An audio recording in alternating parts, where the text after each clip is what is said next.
Hey folks, Wally here, and today we're going to take a look at a puzzle that you can run in an enchanted forest, a jungle, a bog, a swamp, or some type of outdoor adventure. Now this was something we recently discussed on a Dungeon Master Roundtable with Hydras, so be sure to check out that video. I will put a link in the description below. But if you're liking the content on this channel, just a reminder to make sure you hit that subscribe button, join us over on the Discord, and pick up a copy of my book, Wally DM's Journal of Puzzle Encounters, available now on DriveThruRPG. Now let's get started with today's puzzle video, The Path of the Hydra.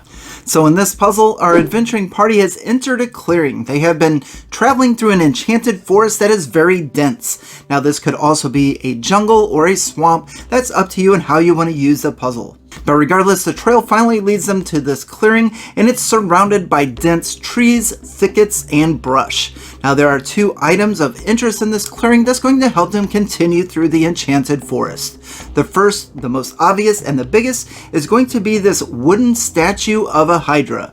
So if our characters come over and investigate this, they're going to be able to see that it's been here for a while, it looks to be weathered, and again, it's made entirely of wood, and it has 5 heads. The second item is going to be this sign that is off to the left and at the edge of one of the rows of trees and brush. So if our Fire Genasi comes over and takes a look at this sign, they're going to see that it reads as follows. Here beeth the path of the traveled, in which the 14 eyes of the Hydra gazed. Now while they're reading this sign, they're going to witness a little bit of a phenomenon, and that is that the trees are going to start to part. Now if our rogue comes over here and takes a look at where these trees are beginning to part, it's going to widen up and he's going to be able to see that there's a bit of a path. And if the characters wanted to, they could go through this path and continue on through the enchanted forest. The trees, the brush, and the thicket are going to part as they walk through.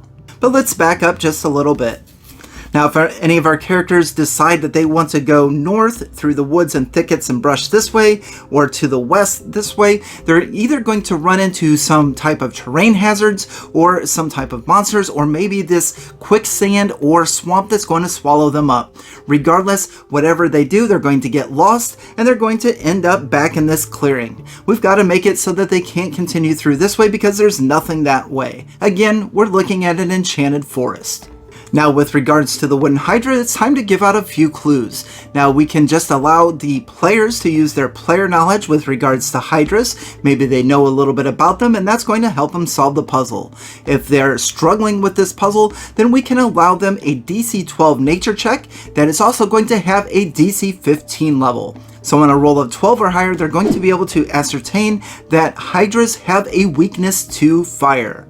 On a DC 15 or higher nature check, they're also going to know that if a head of a Hydra is cut off, then it is going to be replaced with 2 heads.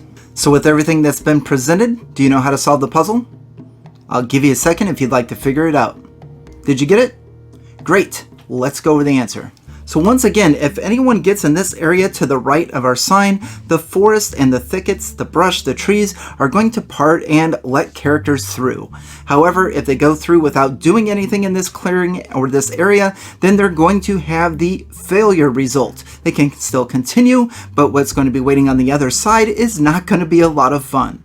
Now, with regards to our sign, it says, here beeth the path of the traveled, which is opening up before them, and in which the 14 eyes of the Hydra gazed. Now our Hydra has 5 heads, each head has 2 eyes, so that is 10 eyes. So if our barbarian were to come over here and chop off one of the heads of this wooden statue Hydra, then it is going to be replaced with 2 heads, giving it 6 or 12 eyes. If he cuts off one more head, that's going to give it 7 heads on the Hydra or 14 eyes. Now with 14 eyes, that is going to fulfill the requirements of this path of the traveled, and they're going to be able to continue through here, and they're going to get the good result. But now let's say they try to burn the Hydra to the ground. Again, they're still going to be able to travel. They burn the statue, and again, that's going to get to the bad result. So what is the good results and the bad? Well, let's continue on through our enchanted forest. So our adventurers are going to come through this path that was created through the enchanted forest. And on the other side, they're going to see their trail wind around this body of water. Now this could be part of a swamp or a pond, up to you and how you want to set this up.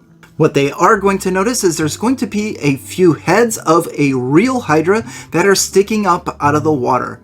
Now, if they did anything other than chopping the 2 heads off of the wooden statue to give it 14 eyes, let's say they burned the statue to the ground, or they just walked through the path without doing anything, then this Hydra is going to come out of the water, and we are going to roll for initiative. However, if our characters did chop off 2 heads of the wooden statue, giving it the 14 eyes and fulfilling the requirements of a safe travel through the path of the traveled, then our characters are going to be able to walk around. Our Hydra in the water is just going to sit there and watch them, and they're going to be able to successfully come through and continue on through the Enchanted Forest without having to fight the Hydra.